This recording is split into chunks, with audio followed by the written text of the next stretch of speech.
Hey guys, in today's episode, I am joined by Steve Brzewski, the co-founder of one of my favorite companies in the EDM scene, Electric Family. Electric Family not only makes electronic music apparel and accessories, their focus is on making a positive impact on society and raising money for various global charities through their sales. Today, Steve shares with us more about Electric Family's origins, what charities they're working with, and where he sees them heading in the future. We have a lot to get through in today's episode, so let's get into it.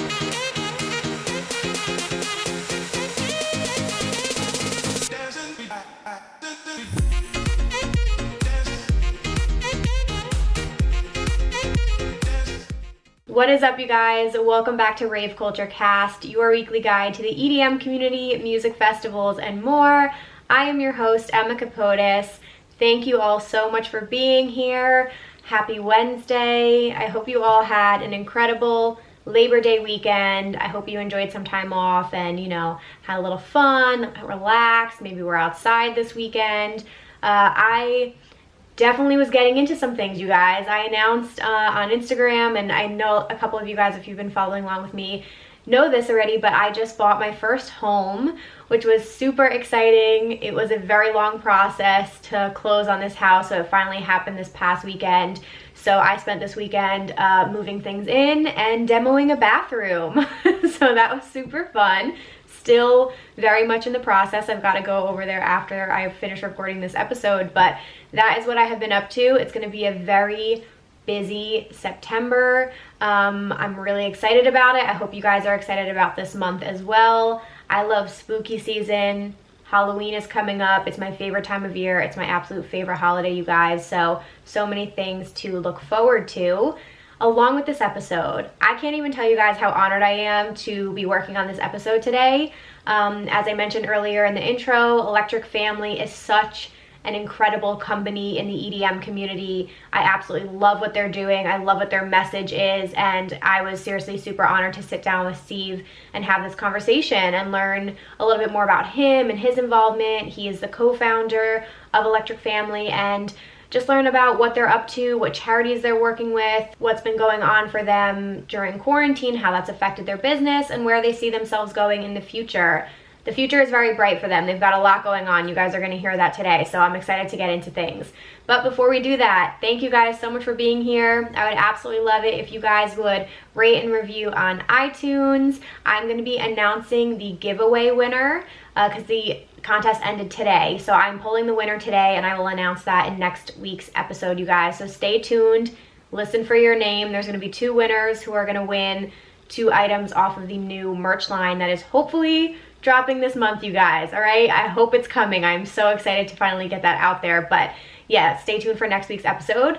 You guys can also subscribe on YouTube if you want to watch the interviews. It's youtube.com/Emma Kapotes. And if you want to stay up to date with myself and the podcast, you can always follow along with us on social media, on Instagram and Twitter @raveculturecast and @Emma Kapotes. And of course, come and join the Facebook group, guys. It's the best community ever. You guys are popping off over there. We recently hit 400 members, which is incredible. So if you guys want to meet other ravers, have conversations about the episodes, or just chat about anything EDM and music festival related, come join the Rave Culture Cast community group. And we also have a dedicated YouTube channel for the podcast now, Rave Culture Cast Clips, if you want to watch weekly highlights. And I always am going to have a bonus clip from all of our guests that come on that is not aired anywhere else but the YouTube channel. So you guys can go subscribe over there. So I think that's all I have. Upcoming submissions that I am still collecting for. I'm going to be bringing back #AskEmmaAnything. I believe this is part 4 in the series. So you guys control the episode. It is completely based on your emails, your submissions. So ask whatever questions you want, and I will juggle through a whole bunch of different topics and answer your questions. So that's going to be really exciting. I'm also going to have a guest on that episode to help me answer them. So please email me your questions to raveculturecast@gmail.com, and we will be getting through those in a few weeks. All right, last up here is our listener of the week. So I'm currently out of nominations, you guys. Again, this is completely based on your submissions. So if you have somebody in your life that you would like to shout out. They deserve a little, pep talk or a little hype session. Definitely send me an email to raveculturecast@gmail.com and send a cute little message about who you're nominating and why, and I will gladly read that in an upcoming episode. So today I picked my own. It's somebody in our community that I really wanted to highlight and celebrate, and that is Chris Elliott. Chris Elliott is a super involved member of our community. He's always participating in the conversations in the Facebook group, and he started these really fun posts. It was basically like pick a quarantine house, and there were like 6 different houses or something like that, maybe even 9 actually, and there's different DJs in the houses, and he did a techno one, and he did a house artist house, and that just like popped off in the Facebook group. It was really fun to play along with that. So I really appreciate the effort that you always put in, Chris.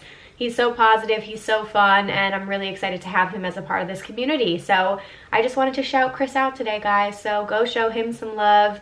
Chris Elliott in the Facebook group, you are our listener of the week. All right, without further ado, I want to get into this interview with Steve. Again, he is the co-founder, president of global sales and artist relations. So today we're going to learn a little bit more about him, how he started Electric Family and like where the idea came from, how they got up into this point, what they started with. And again, I feel like they're a pretty well-known brand in the EDM community. Like I said, I've been a big fan of them for years. I have a couple of the artist bracelets. So if you guys aren't familiar, basically they have these bracelets that they team up with different artists. They have a ton of different DJs. So I have like an Millennium bracelet, a Seven Lions bracelet. I have Alice in Wonderland. I have Nightmare. Part of the proceeds from the bracelets go to various charities. And I actually learned a lot more about which charities they're working with and why today. So that was really exciting. And I just think it's incredible. Like, they're not just an apparel company. They're not just an accessories company.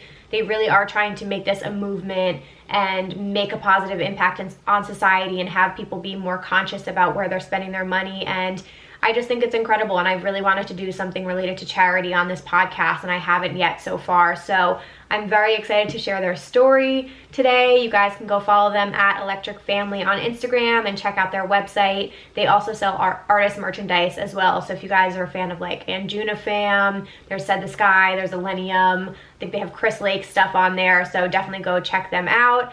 And please join me in welcoming Steve Brzewski to the podcast. Hey, how are you? Good morning. Good morning. Oh, thank you so much for doing this. I'm so excited to have you here today. Yeah, I'm excited as well. Just to get started, I would love if you could share just a little bit about yourself, where you're from, and then what you do with Electric Family.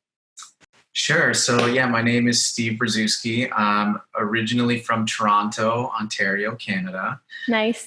Grew up in Michigan, went to college at Bowling Green State University, played hockey there in Ohio. Oh, wow. Okay. Lived in Ohio, in Europe, in Poland, in Vegas, in Scottsdale. Wow. Now live in Los Angeles. Okay, cool. And you played hockey too. What's your big team now? Who do you root for?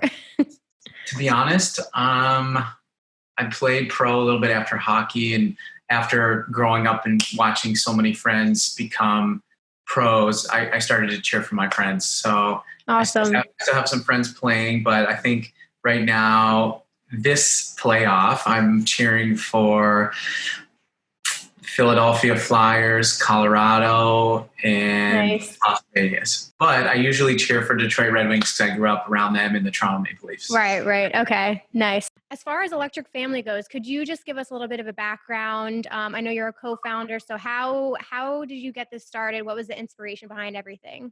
The inspiration behind the brand was basically we went to Miami with some friends and went to Ultra, and we felt that there was an unmet need in the merchandise area. So like that year at Ultra, the only clothing you could get was basically like a neon green t-shirt that said "Eat, Sleep, Rave, Repeat" or "I Party with Sluts," or something like ridiculous, Yeah. And so we're like, God, there's like nothing you can buy to wear outside of that party that doesn't make you feel like a complete, outcast. Mm-hmm. And so it was very conversational because nobody wanted to buy anything because you couldn't wear it outside of the festival and not be looked at or frowned upon. Right. So we had a conversation. We're like, let's do something in the music industry. Let's be a DJ duo. We're like, no, let's be let's start a nightclub. Like, no, we need money for that. Yep. We're like, let's start a brand. And we're like, wait a minute, let's talk more about that. And so then Mm. the conversation carried back to when we all got home. And then we, there was 5 of us that got together and we said, let's do this. We came up with the name Electric Family, which stood for something that we came up in like a brainstorming session. So Mhm. the name Electric was like, name a word that can describe your feeling when you get to a festival for the first time. So you go into Mhm. Coachella or EDC for the first time. It's like the lights, the sounds, the people, the energy, the music. It's Yep. exciting. And the best word was electric. And Right. then the word family came from uh, the people that you go with to these events are always your closest friends. They know you better than your parents. They Hmm. know everything about you, and that's your real family. I mean, those are friends that you'll have for life. Right. And you go and experience these things with them. And so Electric Family just became the name of that experience. And so when we wanted to bottle up that experience at the event, take Right. it away, start a brand, open up that bottle, and release that feeling and those emotions on apparel and athletics. And if anyone's ever been to one of these events, you know that that is a positive experience.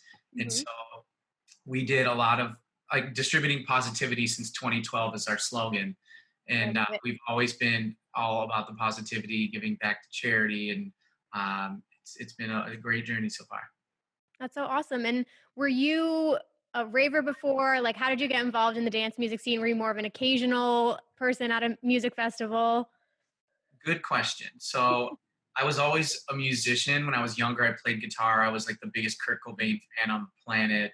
Nice. Um, then in high school, I kind of transitioned out of music a little bit, and I was a very good athlete, and I was just, die hard athlete, really dedicated. And but Right. when I was playing hockey, we always listened to music in the locker room before games and blasting it to get pumped up for the games. And Sure. it was always the same stuff over and over and over in like ACDC, Metallica, stuff like Yeah. that. And then eventually, when I was in college, electronics started to make a push, and there was only like 3 or 4 of my buddies on the team that were pro electronic. Everyone else was starting to go into like the 50 Cent and like hip hop, Yeah. Yeah. Yeah. or just keep the traditional rock and roll. And Right. then, um, we, I mean, I basically just started getting into like Tiesto, Paul Van Dyke, Ian Van Mhm. Dahl, Cosmic Gate back in the day, Yeah. and I ventured to a few places to kind of see some live, and then, but yeah, it kind of came into my life. Electronic music came into my life through hockey, and then my first actual festival was EDC. The first year it came to Vegas, Okay. and I haven't missed one since in Nice. Vegas. And but yeah, that changed my life. I couldn't believe the mass scale of the electronic events and how cool it was, how friendly the people were. Met so many great people, made instant friends right away, and it was just such an amazing experience. And I mean, it's if anyone's ever been to one, you know what I'm talking about. Exactly. You gotta go. Yeah. Is that your favorite festival at this point? To be honest, my favorite event is Burning Man Oh, by okay. by Awesome. far.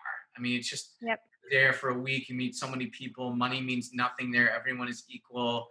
I mean, Hmm. there's no VIP. It's all you're there and you Right. experience, everything. And if you don't have something, the playa provides. People give you something. If you need Right. something, it's just an environment that you can never experience anywhere else. Nobody can touch it. Yeah. Nobody can come close to it. So For that's sure. my number one. But I would say like EDC and Coachella are definitely up there. And Awesome. yeah, those 3 are ones I think I'll continue to go to for sure. Awesome. Well, it seems like there's a common theme in your life, like a very heavy influence of community around all that, especially with Burning Man. I think it's such an interesting event in general. We did an episode diving into the inside, like in and outs of Burning Man. But that's one thing about Electric Family I wanted to highlight on too, because it's not like on the surface, it's a streetwear brand or accessories for the EDM community, but it's more than that. I know you guys call yourselves like a grassroots movement. And it is just like a community and family. So, how has the growth been for you since 2012? Um, in the beginning, it was slow because with any brand that you start, a Mm. lot. word of mouth and marketing has to go like fall into place for you in order to grow. Right. So our first year, I mean, we did one event where we vended there and we were just kind of getting the word out, and we started our website in 2012 in September. We founded the brand in March 2012, went live with our website and products in September. And yeah, it was slow, like just friends and family were buying products in the beginning, and then even through 2013. Mhm. But then we added clothing, and we started to have, like a little bit of help from Instagram back in the day because everyone got to see your post back then. Right. Uh, there was a lot of genuine people that really caught on early, and they were posting about us. We weren't even asking for shout outs. People would just repost our brand. They'd get products, post about it. And Right. in a way they were influencing with, our products for us without us asking. And before the word influencer even existed. Right. Excuse And me. you started with bracelets as well, right? Correct. Okay. And our big moment was in 2014. We came up with our big idea, which was the first year and a half, we just kind of put our own logo on the bracelet. It meant if you bought it, you supported the music community, and we donated proceeds to charity. Awesome. And then shout out to our homies Adventure Club. They gave us the first opportunity. We went to them, and my partner Drew and I had dinner with Layton in Scottsdale before a show. And we asked him if we could do a test. We could put his logo on a charity. They picked a charity. They picked a charity called Fuck Cancer.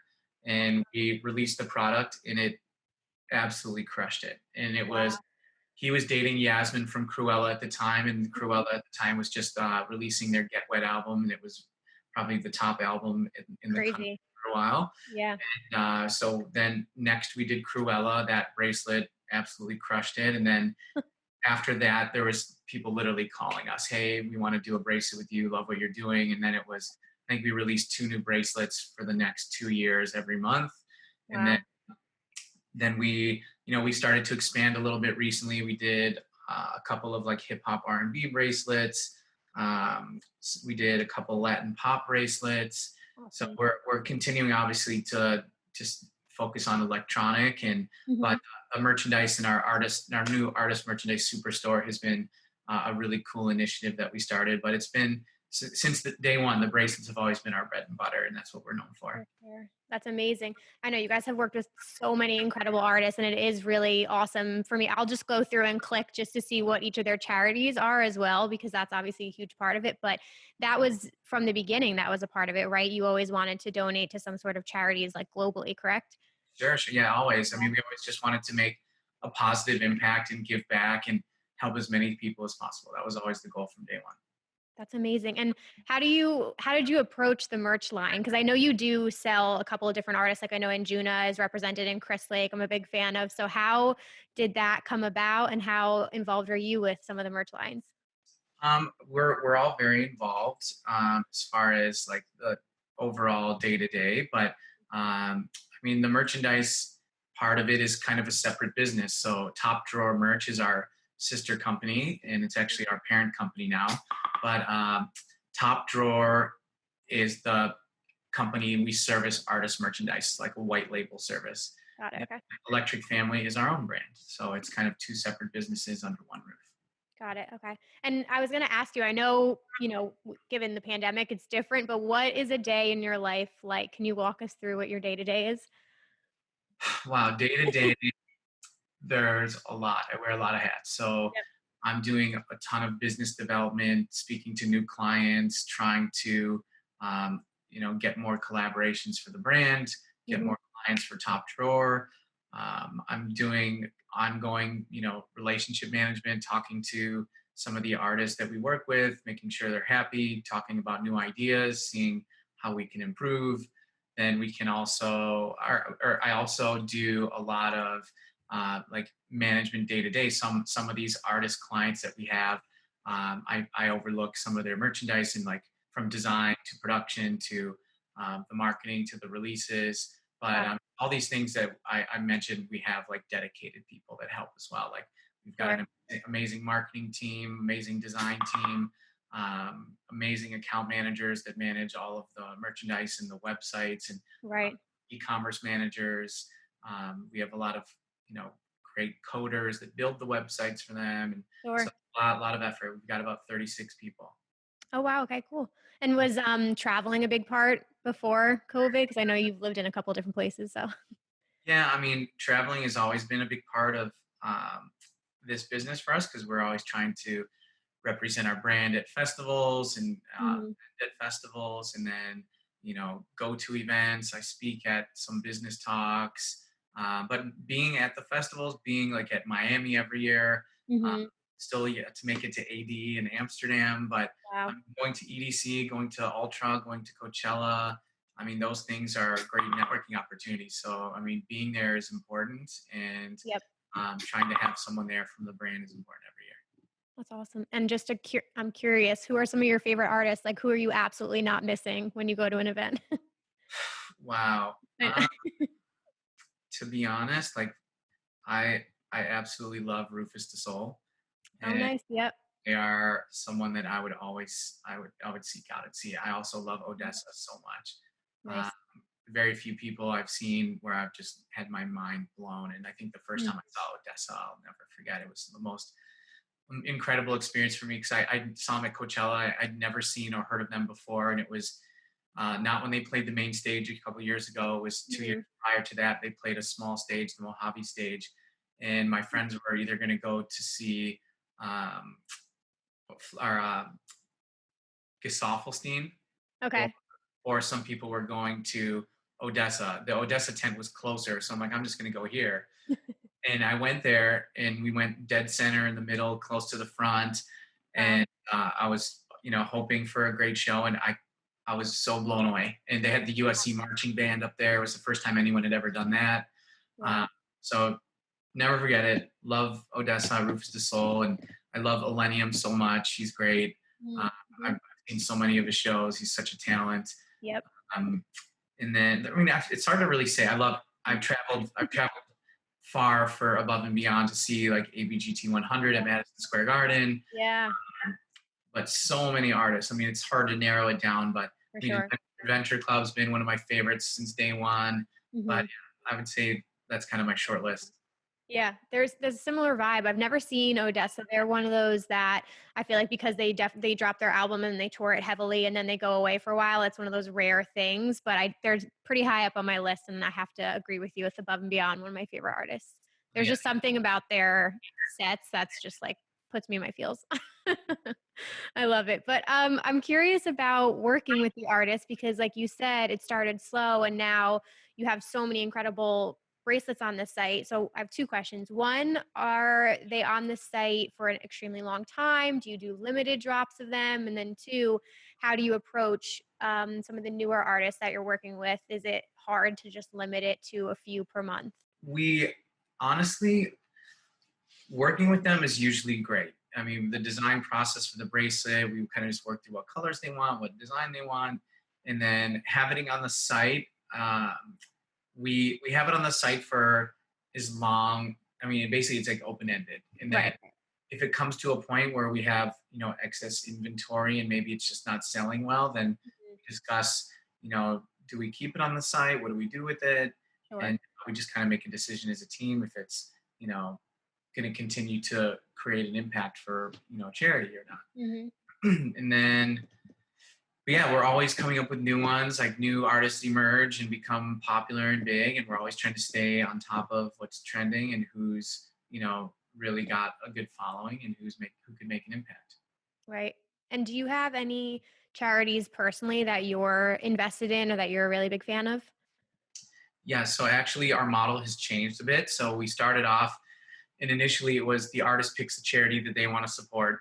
Mm. And then after we did about 100 bracelets, it became a really difficult challenge for accounting every quarter to make 100 different donations every month, Right. um, and we were making very little impact for 80 of those charities. So Hmm. we decided to listen to some of our advisors, and they said you guys should pick 6 core charities, which we did, and we Right. call, we call it our Greater Good Fund. And so now all of the bracelets support these 6, and we take all of the proceeds from the quarter and donate to those 6 evenly every quarter. One of them is called Charity Water. One of them is Yep. the Breast Cancer Research Foundation. One of them is Tim Ferriss's fund with Johns Hopkins University about the research on psilocybin, which is for mental health and depression. One of them is Make-A-Wish. One of them is, man, I'm drawing a blank, Ocean Conservancy. Yep. And, but we have a great little collection of charities that we're all passionate about, and they all we did a lot of research on them, and they all donate 97% or more for their, because sometimes you donate, let's say $100 to a charity, and only $15 of it goes to the actual charity. So right. we're really persistent to make sure that we selected 6 core charities that actually took money and did something good with it. Sure. No, that's amazing. I wonder in the future too, because I know there's obviously a lot going on right now with like the Black Lives Matter movement and things like that. I wonder if you guys will ever get would you be open to expanding to more charities or doing like limited edition things for things like that pop up? Well, we are always on top of the trends. And so for the last 2 quarters this year, we did the first quarter donation to COVID relief. Last quarter was to Black Lives Matter. Awesome. So instead of those 6 charities, we're donating to something that's relevant and very important. Awesome. That's great to hear. And I am curious because I know you have a lot of big names on your website, but who stands out to you? Who are some of your best sellers like time and time again? Man, I think Millennium, Skrillex, I mean, I was going to say Millennium. I bought that bracelet twice, I think. Said the Sky, Excision. I mean, there's so many good ones on there. Yeah. But, I mean, the guys that you're listening to are probably the guys that are doing well. Yeah. Awesome. Do you have any dream artists that you would love to collaborate with still? Yes. Odessa. No, you've done Odessa, right? RL Grime, Odessa. Yep. Rufus Du Sol. We don't have bracelets for them. We're putting it out in the universe right now. Yes. We're manifesting this to happen for you. Let's manifest together. That's awesome. Yeah, all those are really good bucket list ones that I've wanted to do, and I hope to do someday. Cool. And I'm curious too, just because obviously you guys have made such a big impact in the EDM community, but what has the response from fans been like, in your opinion? I mean, absolutely amazing. I mean, the amount of fans that we have worldwide are just incredible. For example, I mean, one thing that is so cool to me is people recognize us for what we do, and it's humbling. Just for an example, I went to a party on Friday night, at very social, distant, and safe party.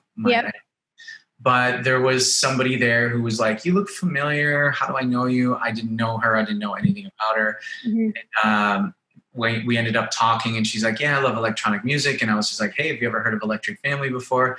And she's like, "Yes." And I'm like, "Oh, well, that's my company." And she's like, "No way." And she pulled out a pair of our sunglasses and had bracelets. And that's awesome. It was a really cool thing to see and experience that. And I always feel so special when that happens. And I've forever loved that. And I love talking about our brand, and I love meeting new people, and these people become friends for life. You run into them again, and it's the same story, like, "Hey, how are you?"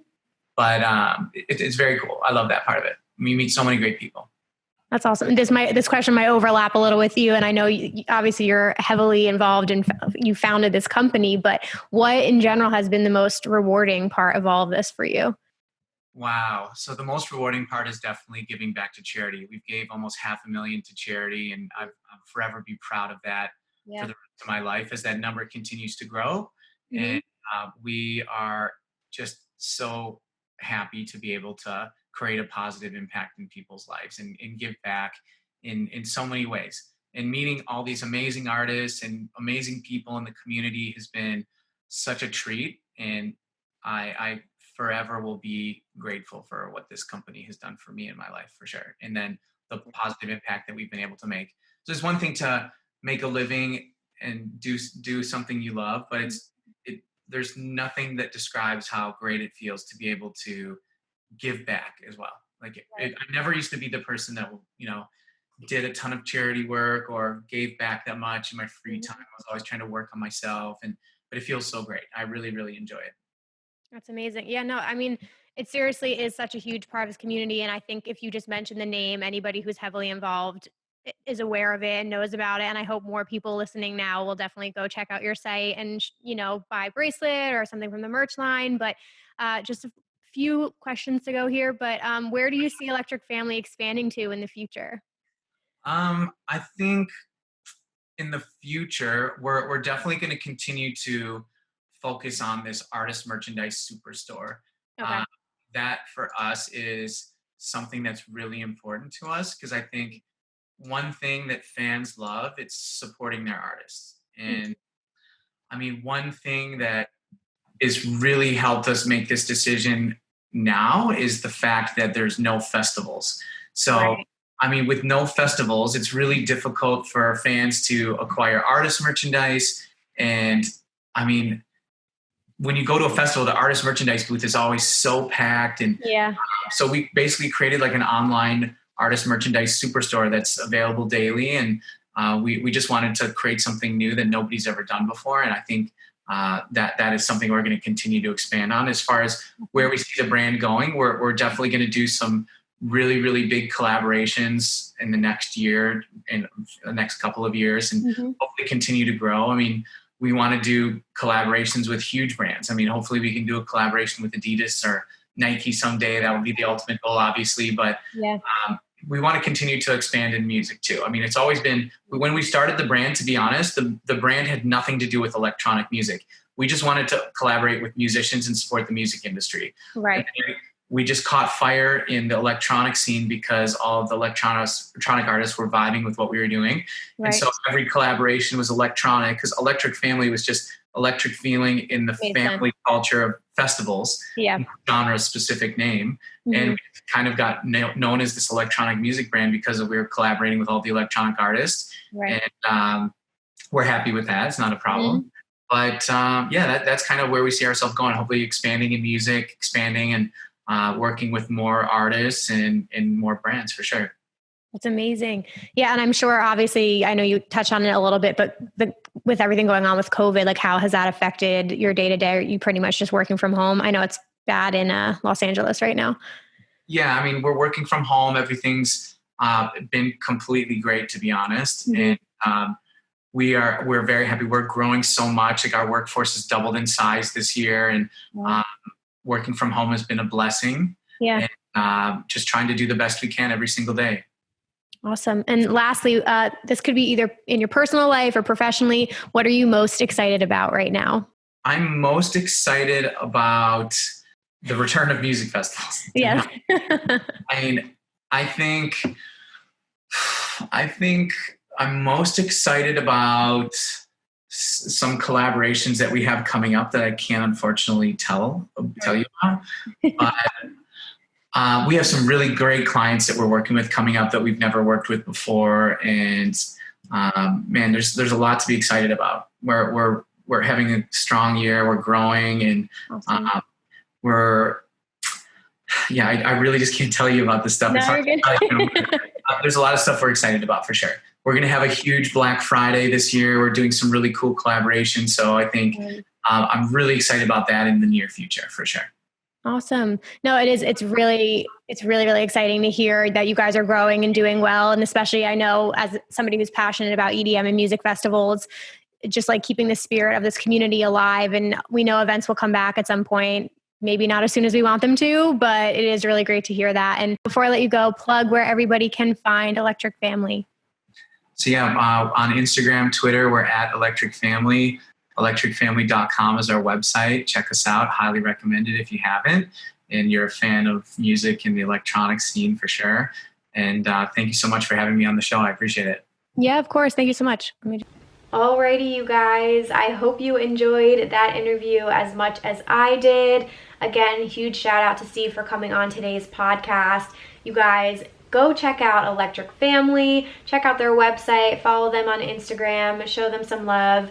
If you guys are a fan of EDM, I know you will find an artist that you like, and definitely check out their bracelets. I think it's just so incredible what their company is doing. It's really interesting to see how everything has grown these last few years, and I'm really happy to hear that they're doing well throughout everything that's been going on this year, and they're still able to move forward and have new exciting projects in the works. So I'm really excited for them. I think it's just an incredible movement that they're putting together, and I love that they're trying to make a positive impact on this world. So I couldn't be more supportive of the company, you guys. Definitely go check it out. I'm sure you'll find something you like. They had a whole tie-dye collection this summer that I was like completely obsessed with, and I wanted to buy everything. So big fan of that. But again, if you're more of like a casual wearer, I'm telling you the artist bracelets are where it's at. I love those. So again, huge shout out to Steve. Next up, we are going to jump right into our EDM news segment. I've got quite a few things to cover here. So first up, where should we go? I'm going to start with Pasquale's announcement, which is kind of old news at this point. Sometimes that happens with the EDM news segment. I write things down, and then by the time the next week comes around, it's old news, but that's what happens. So basically, Insomniac had announced a new festival. It was called Day Trip Festival, and it is next year, obviously, July 3rd, 2021. This is a house music festival, which I know a lot of people are really excited about. I'm personally pumped to see Insomniac embracing house music. They always have, but you can see that there's an emphasis on it now because EDC this year was supposed to have a new stage, and it was going to be a house music stage, which so freaking excited about that. And now here they are coming out with an all-house music festival. So I was gonna tell you guys the announcement about it, but it's already sold out at this point. So it completely sold out. It's apparently sold out in just over an hour. There is a wait list available, you guys, so you can go to daytripfest.com/waitlist if you want to get on there and get a ticket. I'm sure people bought a whole bunch and are going to be selling them because it's literally almost a year away from now. So that is going to be really cool. I'm excited for anybody who gets to attend that. In other news, I'm sad to report that Eric Murillo was actually found dead at 49 years old in his Florida home this past week. This news sent shockwaves throughout the entire EDM community. I know there were a ton of artists who were posting photos and condolences to his family because this obviously was very shocking. He was only 49 years old. I believe they said there was no apparent signs of foul play and the cause of death was going to be determined. One thing people kept bringing up in all these articles was this was a month after he was accused of sexual battery on a woman in December. So some people were a little suspicious of maybe something is going on, but nothing has been determined yet. So I will keep you guys posted on all of that, but definitely sending condolences out to his family. I know that's a huge loss for the EDM community. In other news, you guys, I did want to mention a new documentary that's coming out that was brought to my attention, and I think it's absolutely incredible and I can't wait to watch it. So I believe it comes out September 19th. This is a new documentary about women in the EDM industry. It stars Rez, Alice in Wonderland, Nervo, Sherelle, Tyga Paw, and Toki Monsta, just to name a few of the women. And I'm going to read from their website. You can go to underplayedthefilm.com to read about this, but it says, electronic music was born from the ideals of diversity, community, and inclusivity, and yet in 2019, only 5 of the top 100 DJs were women. Filmed over the summer festival season, Underplayed presents a portrait of the current status of gender, ethnic, and sexual equality issues through the lens of the female pioneers, next generation artists, and industry leaders who are championing the change and inspiring a more diverse pool of role models for future generations. Ultimately, the film explores how gender disparity happens, a theme that transcends music and finds relevance in many of today's industries. So I think that's absolutely amazing. You guys can watch the trailer. I cannot wait to watch this. I mean, I've talked about this before on the podcast, and I would love, I definitely have plans to have some female artists on this podcast just to talk about things like that and gender inequalities in the music industry, but I think this is amazing. It's definitely something that's prevalent in the EDM community, and you see it time and time again. I've called festivals out for their lineups not being diverse enough in general and also not having enough female artists on them. So yes, I think that's amazing. And again, that's called Underplayed if you guys want to look that up. What else do I have? In other news, Lost Lands announced that they're doing another rendition of Couchlands. So if you guys are a fan of the festival, this one is going to be coming up September 25th and 26th. I believe the lineup at this point hasn't been announced yet, but Excision will obviously be playing as a headliner role. It's going to be on their Twitch channel, so you can go to Twitch, I believe it's /Lostlands, and check that out. And I believe that would have been the weekend that Lost Lands would have actually taken place, so I know it's not the same thing, it's very bittersweet, but there will be something to watch nevertheless, so that's pretty cool. I also wanted to read this article from Dancing Astronaut. I thought this was interesting. So Amazon Music is going to be integrating artists live streaming through their Twitch partnership. So it says Amazon, further utilizing their ownership of Twitch this week, is now integrating live streaming for artists directly with Amazon Music. The addition to the service is available as of September 1st for all tiers of Amazon Music membership and is said to offer seamless integration for an artist's live stream and history of releases. And then this was the director of Amazon Music, was saying live streaming was an obvious next step for us. If you couple that with on-demand streaming, the fact that a fan can go directly from engaging with an artist via live stream and move into an on-demand consumption is really powerful. The partnership's new interface invites artists to connect their Twitch accounts to Amazon Music, where their streaming sessions, be it a live set, Q&A, or tutorials, will then be listed on their artist page. Further, Amazon Music members will be notified anytime an artist they're a fan of goes live on Twitch. So, you know, people just jumping into the streaming game. We knew all these changes were going to happen. So I think that's pretty interesting. If you guys have Amazon Music, now you can check out some live streams. And last up, ADE, which is the Amsterdam dance event. I believe it always happens in October. They just announced that they're going to be having some COVID-proof seating at shows. So it says, now after working in close collaboration with the Amsterdam City Council, AID has curated new 2020 events under the AID Specials banner. In an official statement, AID confirmed that the new events will be held throughout Amsterdam, which will comply with public safety guidelines put forth by the government. The AID team has worked hard to be able to deliver the best possible AID experience while ensuring public health and government guidelines, the statement says. In doing so, we have collaborated closely with the City Council and the city's venues to host a balanced series AID specials throughout Amsterdam. 5 venues have been confirmed for AID specials events thus far, including, I'm not going to even try to pronounce those. The official statement also confirmed that there are more venues and events to be announced soon, and digital AID events will also persist, which include DJ sets, conferences, masterclasses, studio tours, and more. I think that's absolutely amazing. That's something I want to attend in the future. I've never been to Amsterdam, and it's just such an incredible city for the EDM community, so I think that's amazing, and hopefully one day I will get to attend some events there. It'd be so cool.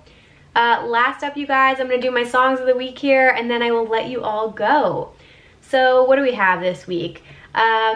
These are from my New Music Friday playlist. So if some of you guys don't know, every Friday morning I post on my Instagram stories my top picks of the week. So these are all the new releases that come out in dance music. And then I have a playlist that I curate everything on Spotify called New Music Friday. So if you ever want to check that out, you can follow along with it. It's updated every single week. So this week I really loved Mala's new song. Love Mala. Big Mala fan. His song Hell is so much fun. It's what you would expect from him. Very bassline driven. Kind of like a not deep, bass house, bouncy, groovy, dancey song. It's a really fun track from him, so I really liked that. I was a massive fan of this song called Girl with the Bat, and it's from Idris Elba, Shadow Boxer, and N. Fostel. Guys, I fuck with the song so hard. It's such a great, usually Idris Elba, I believe, is a techno artist, but I'm not sure if this is techno or tech house. I'm sorry, I'm getting into subgenres now, but it's such a fun party song. I can't not dance to it. It's so much fun. So check out Girl with the Bat if you just need a good like party vibe, good dancey kind of song.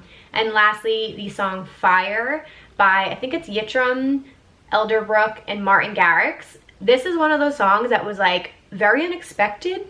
I did not expect this at all. What an interesting collaboration. I love anything that Elderbrook does. He's a really awesome house artist if you guys aren't familiar with him. And then you had Martin Garrix into the mix, which I thought was really cool.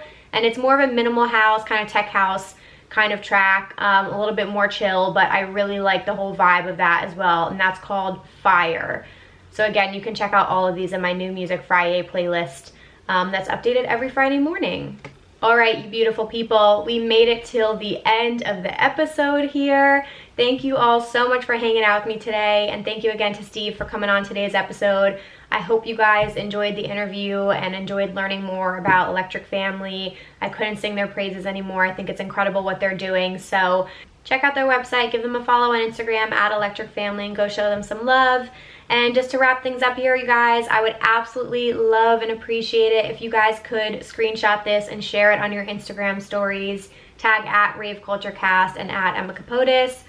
Thank you so much for the love. I really, really appreciate it, you guys. You can also rate and review on iTunes and subscribe on YouTube to both of our channels. So full episodes are on youtube.com/Emma Kapotes. And then we have our new Rave Culture Cast Clips channel for weekly highlights and bonus interviews. It's gonna be so much fun, guys. It's a lot of work, but I'm really, really having fun with it, and I'm going all out with the podcast. This is gonna be a big month for us, so definitely stay tuned next week for the giveaway winners announcement. And of course, stay tuned and join the Facebook group to have a first sneak peek at the upcoming merch line. Facebook group is getting first access to everything, just so you know. You guys get the perks. You're like the core group, you know what I mean? And we're gonna have a new family Zoom call again at some point, so you guys can check that out. There's always a link in the bio if you want to join that group. And I think that's all I have for you guys today. Thank you so much for being here and listening to today's episode. Really hope you enjoyed it, and I will be back next Wednesday with a new one. Bye, guys.